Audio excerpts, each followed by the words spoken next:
Thanks for joining our podcast this morning. Today we have Jeff Wilhelm with us. He is the founder and the CEO of Infused Innovations. It's really cool that you made the time to join me on here on the podcast, Jeff. Thanks for being with us. Hey, Melissa. Thank you so much for having me. I'm excited to be here chatting with you. Well, let's jump into it. So 2020 was a rough year for so many of us. COVID hit. There was an immediate concern for the impact on businesses. What was it like as a CEO during the beginning of a pandemic when so many difficult decisions needed to be made and needed to be made fast? Well, I really love this question because as CEO, the job is half looking inwards and half looking outwards. In other words, there's internal considerations and concerns. There are customer and market considerations and concerns. So, COVID gave me an opportunity to have conversations we'd been having for months, or in some cases, even years, in a more pointed, a more close to home way. So the conversations were varied. I spoke with other CEOs who were struggling with the physical mechanics around sending people home. Others were concerned more with the security model of doing so. And there was a group of CEOs I spoke with who were, of course, concerned about the productivity. So thinking back to a year ago, everyone was apprehensive and anxious about what this would mean financially, certainly. I think there was also a pervasive sentiment at the C-level of how do I make the right decisions for the business, my staff, my clients, et cetera. I mean, I can tell you, I know I felt quite torn at times, not knowing if there was actually a way to reconcile all of those different constraints. My favorite conversations were with some of the more progressive CEOs who were of the mindset, okay, well, this is terrible, but there might be an opportunity here to push some changes, maybe operational changes, maybe workflow changes. Maybe it's finding better ways to collaborate or reinvent areas of the business based on industry needs or challenges. Those were the best conversations. I know internally at Infused Innovations, where we've always been a virtual company, we have staff all over the place. So our focus was honestly mainly on making sure our staff stayed safe, that they didn't feel obligated to put themselves in any positions of risk. And of course, helping our customers realize what we've been living for years, that this was an opportunity for digital transformation. As I alluded to a minute ago, I'd be lying if I didn't say it was stressful. I remember laying up at night, thinking about financials, and as a parent, thinking about things like your kid's safety or their school situation. So, we all had a lot to think about, and I tried to keep myself in that sort of empathetic mindset when talking with all of these other CEOs. Right. And you're dealing with so many different people who are on your team and who have different ideas or, beliefs about what's going on and different preferences. And so I'm sure that was really, really a tough position to be in.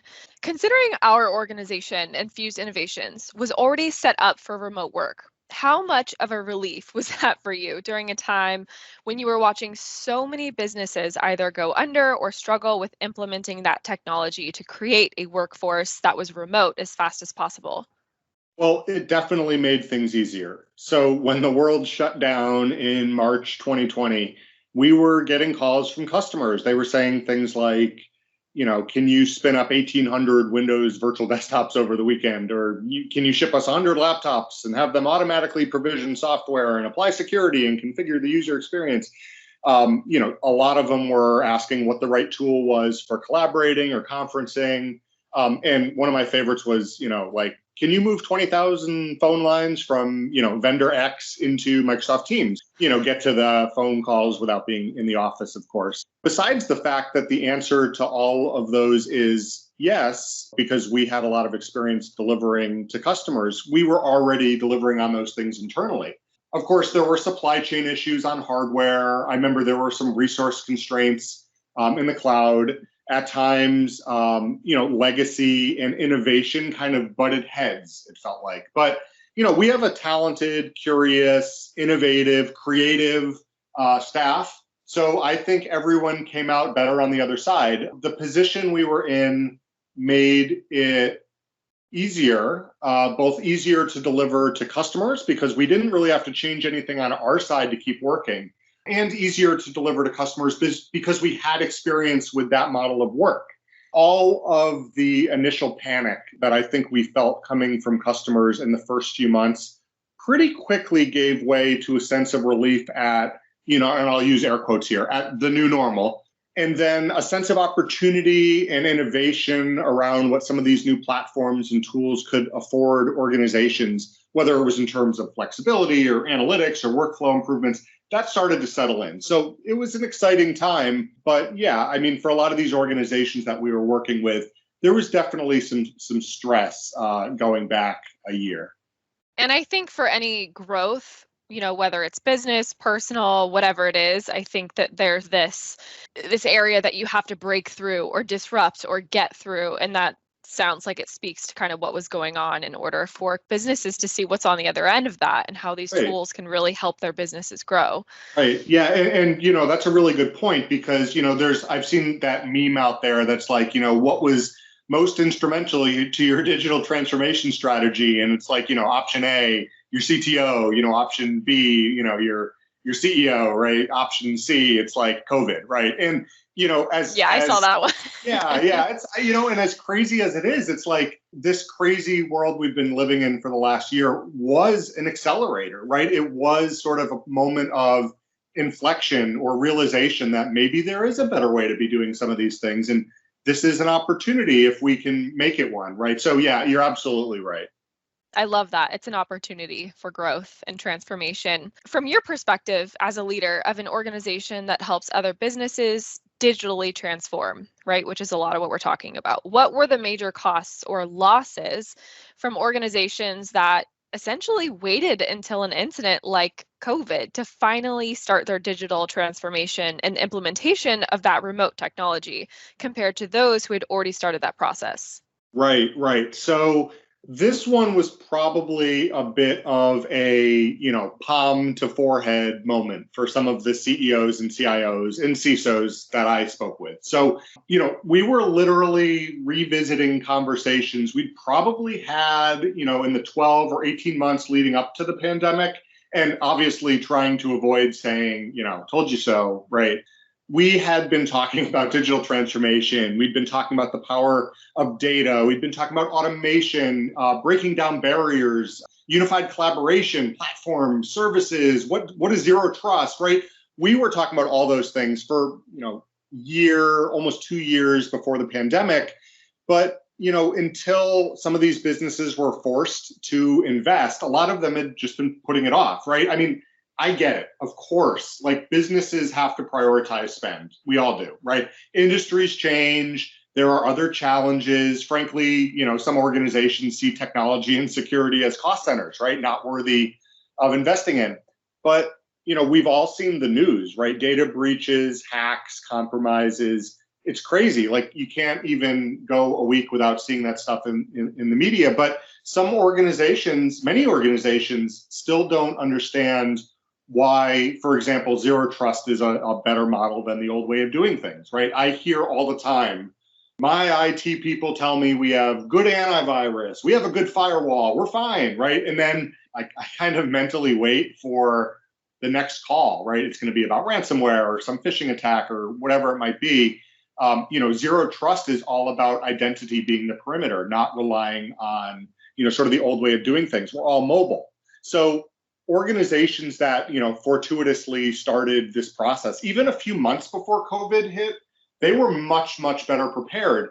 And that's because their staffs were better prepared, right? Change can be really, really hard on people. So being sent home because of a pandemic, that's got personal challenges besides the business ones.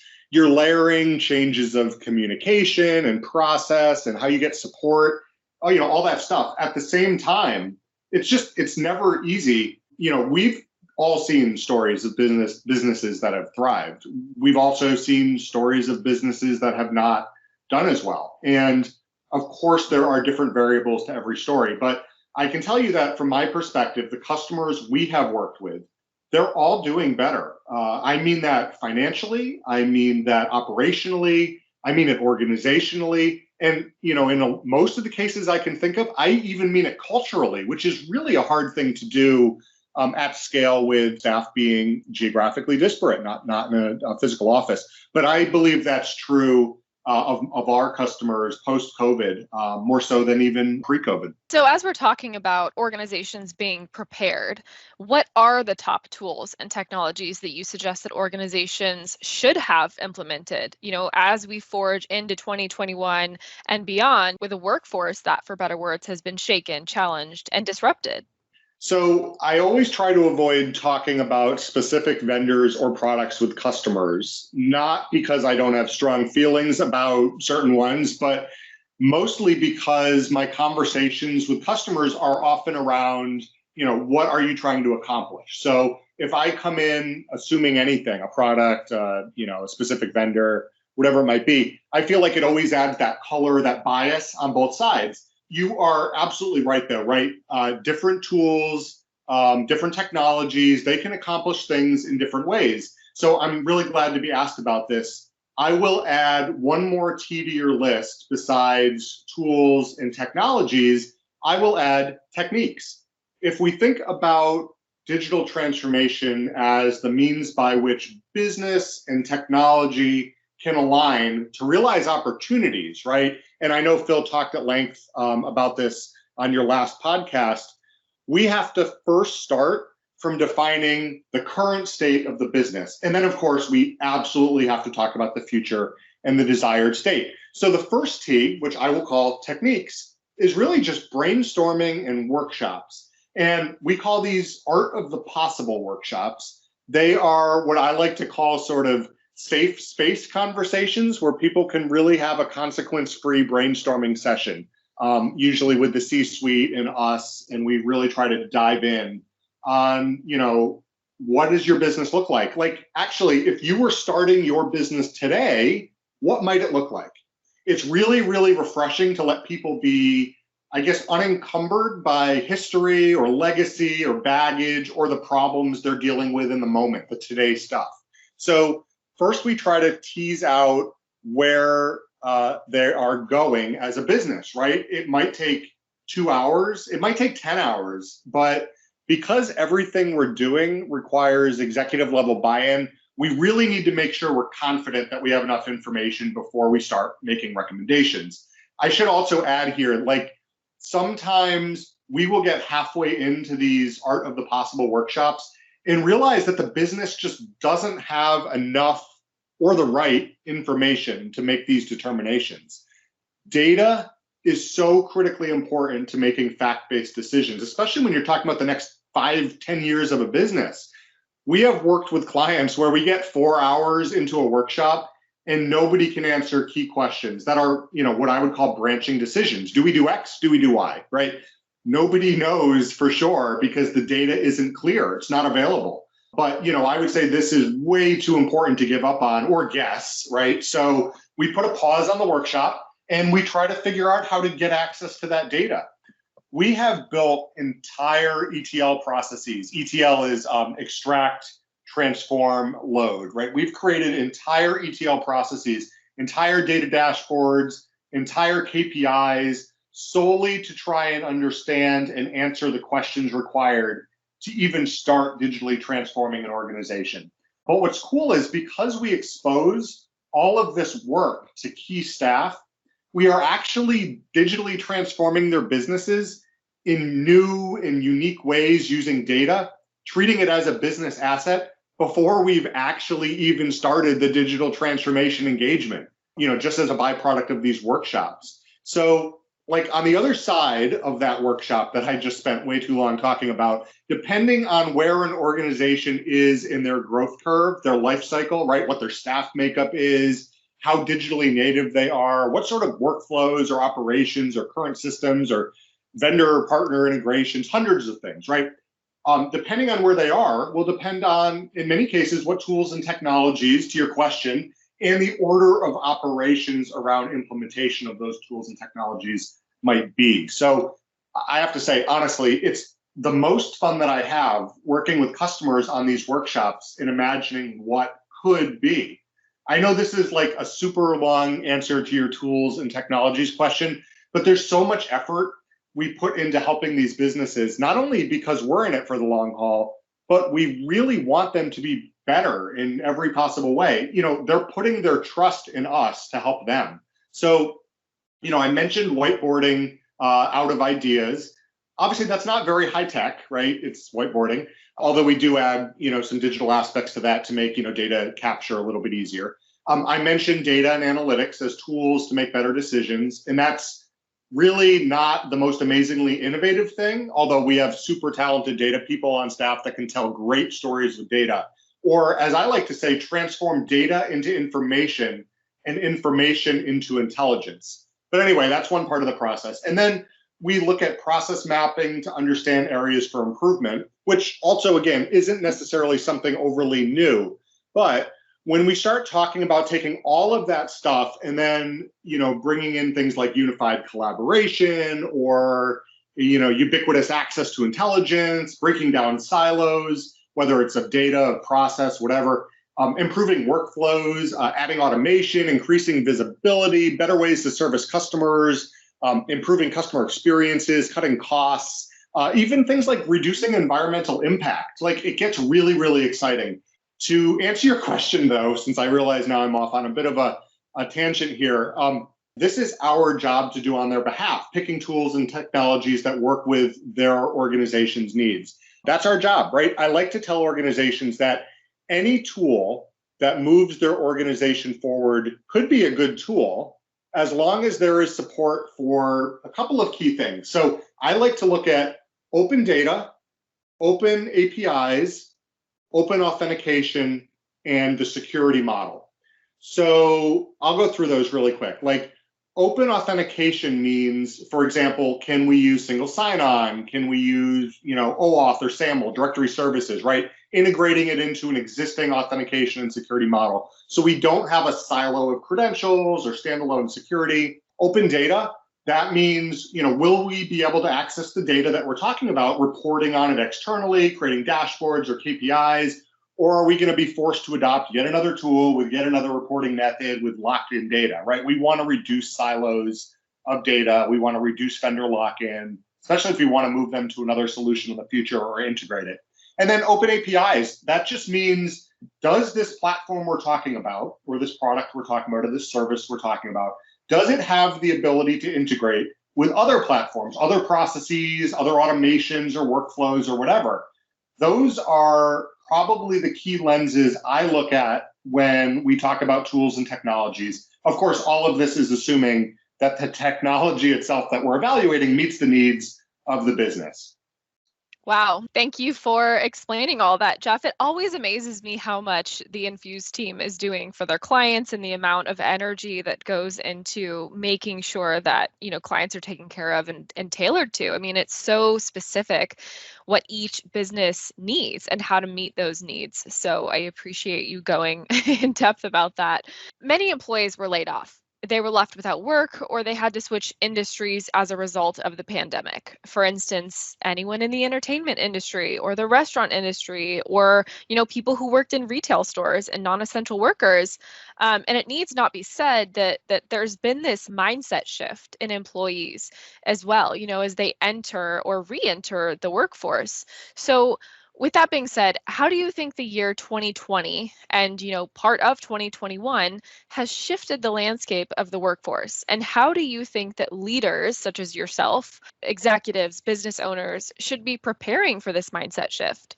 This is a really good question. It's a difficult one for me to answer because I've certainly read a lot of articles and some studies on this very topic. I think there are so many different variables that play into the expectations, from a staff perspective. My answer could vary by age or family makeup of the workers, cultural elements, the vertical the employee was in before the pandemic, income levels, probably even things like zip code, right?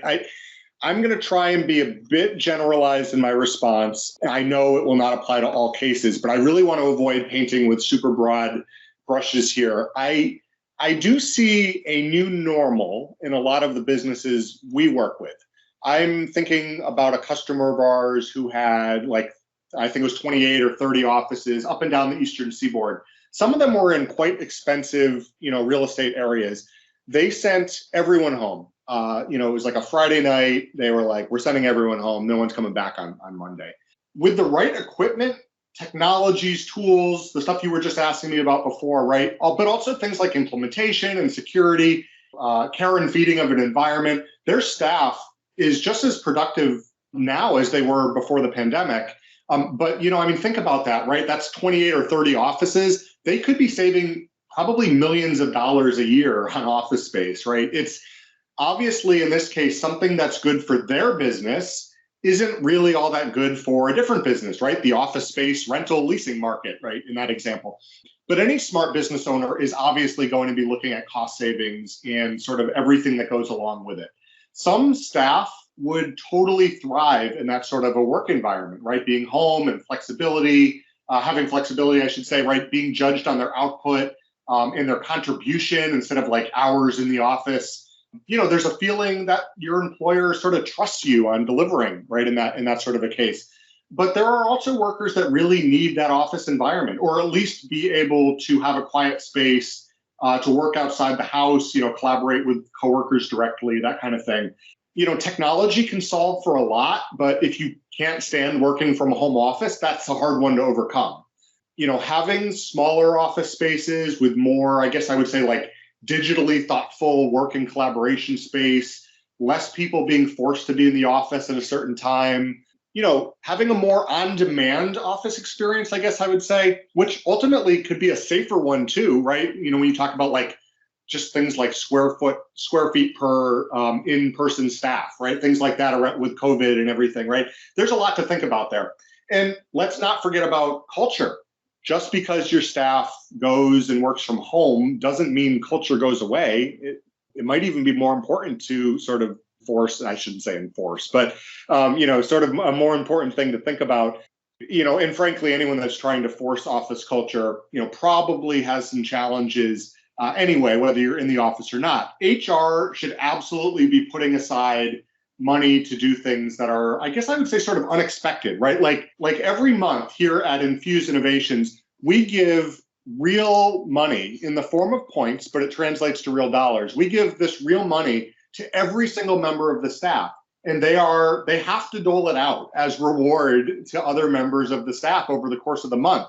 This is all amazing, positive recognition. And at Infused, it's public. So when you recognize somebody for doing an awesome job on something, everyone in the organization sees it. It's honestly, it's kind of amazing. I've really enjoyed it. I know others have too, and it's a really positive way of recognizing contributions. The headline here is that I think businesses need to reevaluate some of their long-held assumptions about what makes a worker or an office space productive. There needs to be flexibility on how to empower every single one of their staff members to work in a way that makes each of them individually the best possible version of themselves. I was reading a study recently. I think it was called Advancing Organizational Science to Measure Innovation in the Workplace or something like that. And my favorite takeaway was that according to this report, something like 70% of global workers surveyed want flexible remote work options to continue. But at the same time, 65%, so almost the same percentage, say they want more in-person time with their teams. So flexibility and allowing staff to work how they are most productive is really my key takeaway there. There's never going to be one size fits all, but in my mind, a happy worker will be happy to work, if that makes sense. Absolutely. We spend majority of our lives working. And so if we can find the place and the space that makes us work best and feel happiest, that's really important, I think, to our well-being. And, if we're healthy and happy, we work better. So absolutely, that makes sense. I feel like you did kind of answer this question a lot throughout this conversation that we've had, but if business leaders or executives were listening to this podcast, or you were able to sit down with them hypothetically and have a one-to-one, what is the biggest advice that you could give, that you've learned from over the course of 2020 and the coronavirus pandemic as a business owner? Oh, wow. Yeah. So let me see. I probably couldn't sum it up in one bullet, but let me think here. So, first off, I would say talk to other CEOs for ideas, right? We're all in this together. Reach out, talk to people that are, having the same challenges that you might be struggling with. I would say embrace new technologies, right? That's probably kind of an obvious one for me to say, but not on a whim, right? Like be thoughtful of the overall ecosystem, how different products do or don't work together. It's really easy to look out and be like, oh my gosh, there's so many options and opportunities. There's just a landscape of them. But just because there's an option or an opportunity doesn't really mean that it's a perfect fit for your organization. I would definitely say, what I said a minute ago, don't forget about culture and experiences. Those matter, right? Experiences really matter. Culture really matters. And it doesn't have to be the same way you delivered it when people were in the office. In fact, it most likely will not be.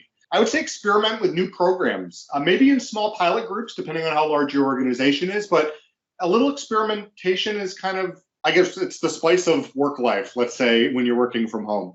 Don't create new silos to solve existing problems. Especially on the data side, it's really easy to say, oh man, I see a product that can solve this immediate problem that I have. But, a lot of these SaaS products out there and just a lot of the products in general, they might be creating more silos of data, which ultimately really gives you more problems to solve later on. So I would caution people on trying to avoid that. Remember that security and productivity don't have to be opposites. I've had so many conversations where people are like, oh my gosh, I need to send everybody home, but I don't feel like I can do it securely. And if I do it securely, I feel like I'm going to be impacting productivity negatively. Security and productivity do not have to be opposites. There are a lot of ways to make it so you can have, a zero trust environment, or an environment where you're really authenticating strongly, but only doing it based on certain risk factors that you might be detecting in real time. So, please don't assume that security and productivity are opposites. I guess the last one I would say is be understanding of people's mental health. That's one that I, as a CEO, really have tried to spend a lot of time thinking about. Everybody processes things differently. Everybody's got their own situations that they're dealing with at home. People react differently to stressors. Work can be stressful. Family can be stressful. Frankly, everything that's been going on in the world in the last year feels really, really stressful. Just be understanding, right, of people's mental health. I guess, I could go on and on. I feel like there are so many things we could talk about here. But above all else, I guess I would say that there are always new technologies, there are always new ideas, and there are new people that want to experiment with them. I guess I would say any day you're not moving forward on embracing those things, you're kind of moving backwards. I don't mean to scare people by saying that, but it's really a mantra that I try to live by. Really just sort of looking forward as much as possible and just trying to be creative and embrace all the change. I know so many people who are listening to this podcast right now appreciate your advice and really want to commend you as a business leader for really prioritizing and caring about the mental health of your team. I think that's really important, especially during a time like this. Well, thank you again, Jeff. Thanks for taking the time to talk with us about the year of 2020 and how the pandemic shifted the workforce, as well as those lessons that you learned during that time. It was so great to have you on here with us, and hopefully we'll get to have you again. Anytime, Melissa. Thank you so much for having me.